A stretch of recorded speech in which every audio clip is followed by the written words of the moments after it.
Hello friends, welcome back to Minecraft commerce. आज हम PGT commerce 2018 के एग्ज़ाम के आगे के क्वेश्चंस करेंगे। इससे पहले के क्वेश्चन प्लेलिस्ट में अवेलेबल हैं, आप उधर जाके फॉलो कर सकते हैं। 2014 एंड 21 दोनों के पीवाईक्यू अवेलेबल हैं, आप उनको भी फॉलो कर सकते हैं। तो आइए आज की क्लास स्टार्ट करते हैं।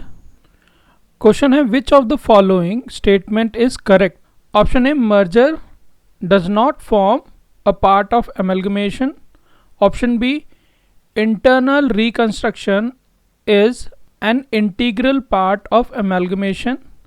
Option C, amalgamation includes absorption. Option D, under no circumstances amalgamation lead to liquidation of an existing company. इसका करेक्ट आंसर है option A, merger does not form a part of amalgamation. Merger एक process होती है जिसमें दो या दो से ज़्यादा कंपनीज कंबाइन होती हैं, एक नई कंपनी बनती है या फिर एक एग्जिस्टिंग कंपनी में एब्जॉर्ब हो जाती हैं। और इन अमेलगमेशन दो और उससे ज़्यादा कंपनीज कंबाइन होके या फिर डिज़ोल्व होके एक नई कंपनी भी फॉर्म कर सकती है। तो इन्होंने बोला करेक्ट कौन सा है। मर्जर एक प्रोसेस है और अमेलगमेशन एक टाइप है मर्जर का। Next question, what is the full form of UNCTAD, a body of united nation. Option A, united nation conference on tariff and development. Option B, united nation committee on trips and development. Option C, united nation consortium on transport and dodge. Option D, united nation conference on trade and development. इसका correct answer है option D. इसकी full form क्या है? United nation conference on trade and development. ये establish हुआ था 1964 में। आप याद रखना इसको, ये क्वेश्चन आता है कई बारी। और ये भी क्वेश्चन आता है कि इसका हेडक्वार्टर कहाँ पर है। इसका हेडक्वार्टर है जिनेवा, स्विट्जरलैंड। ठीक है।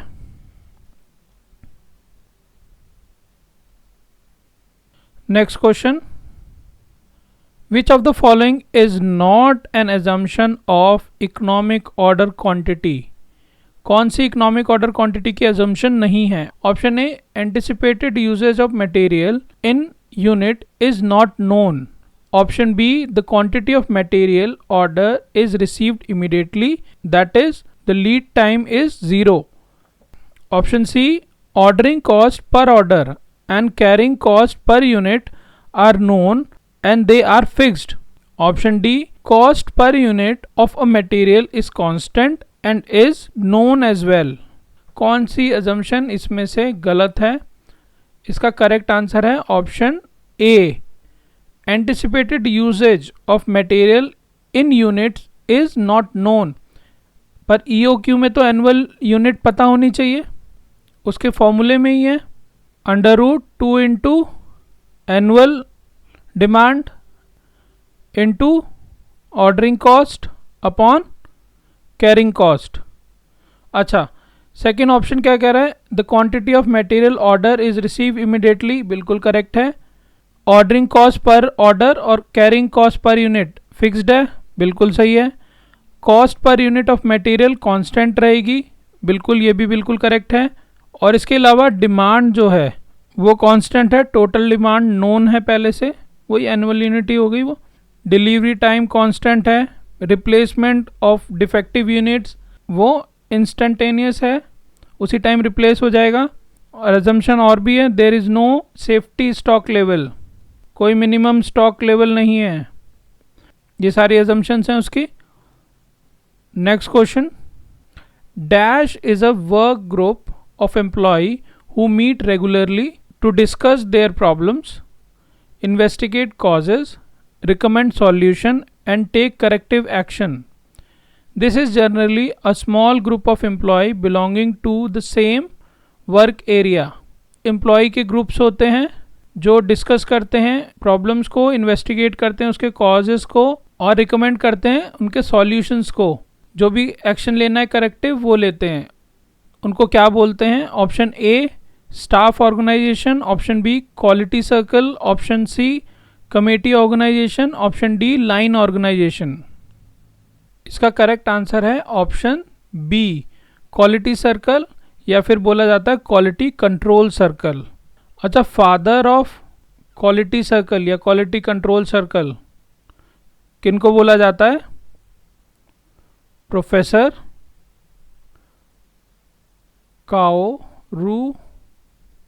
काओरू इशिकावा, इनको बोला जाता है father of quality control circle. ठीक है, next question, find the odd one out with regard to tariff and non tariff barriers in foreign trade. इनमें से कौन सा नॉन टैरिफ बैरियर और टैरिफ बैरियर नहीं है? Option A import duty, option B licensing, option C voluntarily export restraint, option D counsellor formalities. अच्छा, tariff barrier जो taxes लगते हैं, नॉन टैरिफ बैरियर जो गवर्नमेंट पॉलिसीज और गवर्नमेंट एक्शंस होते हैं ना, अदर देन टैरिफ बैरियर्स, वो सारे तो पॉलिसीज लिख देते हैं ना। तो इंपोर्ट ड्यूटी टैरिफ हो गया, काउंसलर फॉर्मेलिटी ये नॉन टैरिफ हो गया, लाइसेंसिंग लाइसेंस चाहिए होता है नॉन टैरिफ बैरियर हो गया, रह गया वॉलंटरीली एक्सपोर्ट रेस्ट्रेंट। ये एक तरह से ट्रेड रिस्ट्रिक्शन होती है on the quality of goods. ये कंट्री खुद लगाती है कि किस तरह के किस क्वालिटी के गुड्स एक्सपोर्ट करने हैं, तो ये इन दोनों में नहीं आता। अच्छा, ये क्वेश्चन मिस हो गया था। Who propounded two factor theory of motivation? Option A Frederick Herzberg, option B Henry Mintzberg, option C Clayton Alderfer, option D Abraham Maslow. इसका करेक्ट आंसर है option A Frederick Herzberg. Two factor theory को Herzberg motivation hygiene theory भी बोला जाता है और dual factor theory भी बोला जाता है। ये बताती है कि वर्क प्लेस पर कुछ फैक्टर ऐसे होते हैं जिससे एम्प्लॉय को जॉब सेटिस्फेक्शन मिलती है और कुछ फैक्टर ऐसे होते हैं जिससे डिससेटिस्फेक्शन मिलती है, और वो सारे ही फैक्टर एक दूसरे के इंडिपेंडेंट होते हैं। नेक्स्ट क्वेश्चन है the goal of matching the knowledge skills and ability KSA that are central to perform a job as determined by job analysis with the prospective employees knowledge skill and ability is called technically in the management language the goal of matching knowledge skill and ability that are central to perform a job। इसका correct answer है option C person job fit. इसमें employee के interest उसकी ability देखी जाती है कि वो पर्टिकुलर जॉब परफॉर्म कर पाएगा, उसकी एक्टिविटीज़ कर पाएगा, जो रिस्पॉन्सिबिलिटी उसको दी जा रही है वो क्या वो पूरी कर पाएगा, उससे कंपेयर किया जाता है।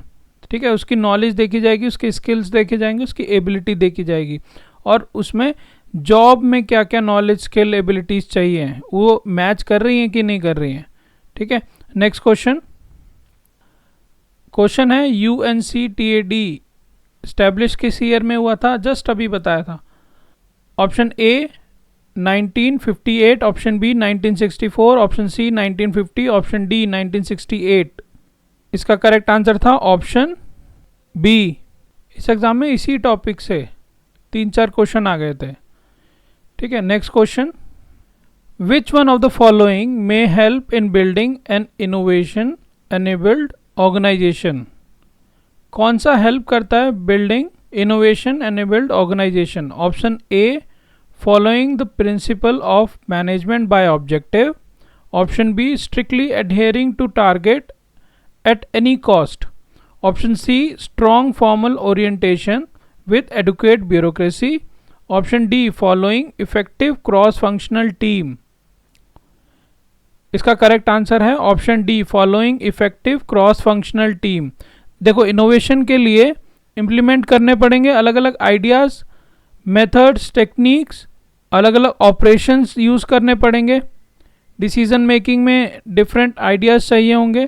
तो by following effective cross functional team हम बिल्ड कर सकते हैं एक innovation enabled organization. Next question, where the headquarter of WTO World Trade Organization is located? Option A Geneva, Switzerland. Option B Paris, France. Option C New York, USA. Option D Washington DC. इसका correct answer है WTO का office है, headquarter है Geneva, Switzerland. अच्छा, New York से मुझे याद आया, UNCTAD United nation conference on trade and development, इसका एक ऑफिस न्यूयॉर्क में भी है और एक है आदिस अबाबा बोलते हैं इसको. United nation conference on trade and development, उसका हेडक्वार्टर भी कहाँ पर है? Geneva, Switzerland. ठीक है, बट उसके दो ऑफिस हैं, एक न्यूयॉर्क में और एक आदिस अबाबा में. ये यूथोपिया की कैपिटल है. ठीक है. Next question, while preparing a cash flow statement, cash receipt from royalty, fees, commission comes under option A production activity, option B operating activity, option C financing activity, option D investing activity. Cash receive हुआ है royalty से, fees से, commission से. इसका correct answer है option B operating activity. जितने भी activities business से रिलेटेड होती हैं वो सारी ऑपरेटिंग में आती हैं. तो ये कमीशन हो गया, फीस हो गया, रॉयल्टी, ये सब इसमें आ जाएगा. ठीक है. Next question, dash is an area in which business and trade law are different from the rest of the country and are located within the country's national borders. However they are treated just like foreign territory for the purpose of trade and commerce. Option A SHG, option B SEZ, option C trade zone, option D industrial corridor. इसका correct answer है option B special economic zone. आप ये definition भी याद कर लेना और इसकी फुल फॉर्म भी याद कर लेना.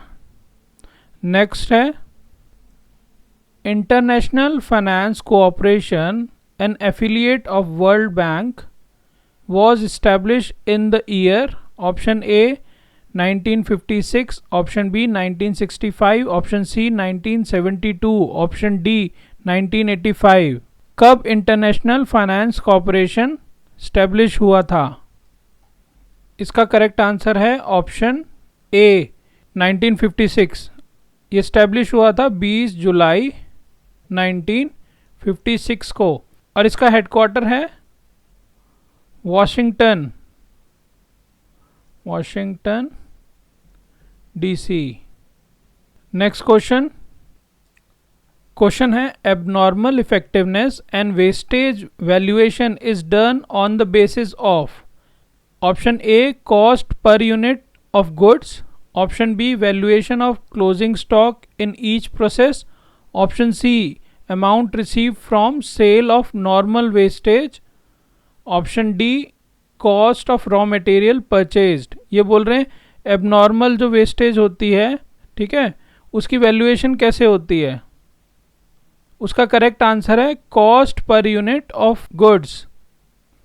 देखो, एक तो नॉर्मल वेस्टेज होती है, जो एक्सेस हो रहा है, एक्सेस ऑफ नॉर्मल वेस्टेज, उससे ज़्यादा या उससे ज़्यादा लॉस हो रहा है, वो या तो वर्कर की कमी से या फिर मैनेजमेंट की कमी से. हाँ, जो एबनॉर्मल लॉस हो रहा है उसकी वैल्यूएशन कैसे करी जाती है? जो लॉस हुआ है उसमें गुड्स का, उसकी कॉस्ट देखी जाएगी. ठीक है. Next question, according to Halsey premium plan, time wage is guaranteed with a bonus of dash wages for time save. According to Halsey premium plan, time wage guarantee दी गई थी with the bonus, जितना उन्होंने time save किया है उसका. Option A 33.33%, option B 50%, option C 66.66%, option D 90%. इसका correct answer है option B 50%. Time wage is guaranteed with the bonus of 50% wages for time save. Next question, question है accounting for taxes on income is dealt with in accounting standard. कौन से accounting standard में है कि taxes जो लगते हैं income पे? Option A accounting standard 13, option B accounting standard 22, option C accounting standard 20, option D accounting standard 9। Taxes on income ये होता है अकाउंटिंग स्टैंडर्ड 22 में। 13 डील करता है अकाउंटिंग फॉर इन्वेस्टमेंट, इन्वेस्टमेंट से आप याद रखना 13, ठीक है। 20 डील करता है अर्निंग पर शेयर और 9 डील करता है रेवेन्यू रिकॉग्निशन पे, ठीक है। Next question, dash involves the examination and redesign of a set of related work activities that are performed by employees to achieve business goals and workflow in an organization. Option A total quality management, option B strategic management, option C business process re-engineering, option D knowledge management। इनमें से कौन सा involve है जिसमें examination and redesign of set of related work activity, जिसमें examine करते हैं, that are performed by employee to achieve business goal? इसका करेक्ट आंसर है option B strategic management. Next question, which list does India belong in the UNCTAD membership? Option A list A, option B list D, option C list C, option D list B. इसका correct answer है India belong करता है list A में। Next question, which of the following statement regarding national commission is not true as per the consumer protection act? कौन सी true नहीं है as per the consumer protection act इन्होंने बोला है? तो ये जो नेशनल कमीशन बोल रहे हैं इसका मतलब है national consumer dispute redressal commission. Option A commission consist of 8 members out of which minimum 2 members are women. Option B the commission hears the appeal made against the decision of the state commission. Option C commission hears the appeal or complaints where the value and compensation exceed 1 crore. Option D the chairman of the commission must be a sitting or retired judge of the Supreme Court। इसमें से कौन सा true नहीं है? इसका correct answer है option A. Commission में जो मेंबर्स होंगे, एक तो प्रेसिडेंट होगा, प्रेसिडेंट या तो सुप्रीम कोर्ट का प्रेजेंट जज होगा या पहले रह चुका होगा, ठीक है। और उसके अलावा 4 और मेंबर होंगे, और 4 मेंबर जो होंगे वो या तो हाई कोर्ट के जज होंगे या कोई गवर्नमेंट के सेक्रेटरीज हो सकते हैं, ठीक है। नेक्स्ट क्वेश्चन है grapevine must be categorised under. Grapevine क्या है? Option A communication, option B style of leadership, option C organisational structure, option D human resource development. इसका करेक्ट आंसर है option A communication. Grapevine network communication network होता है। Grapevine जैसे अंगूर की जो बेलें होती हैं वो कहीं से कहीं भी जाती हैं, तो ऐसे ही कम्युनिकेशन नेटवर्क होता है जो कहीं से भी, ये इसको भी बात कर रहा है, इससे भी बात कर रहा है, इधर भी कर रहा है, ये इधर भी कर रहे हैं, इधर भी कर रहे हैं, ठीक है। तो वो एक कम्युनिकेशन नेटवर्क है ग्रेपवाइन, ठीक है, जिसमें कुछ भी प्री डिफाइंड नहीं है। अभी की क्लास में इतना ही, फिर मिलते हैं नेक्स्ट क्लास में। Do like share and subscribe my channel.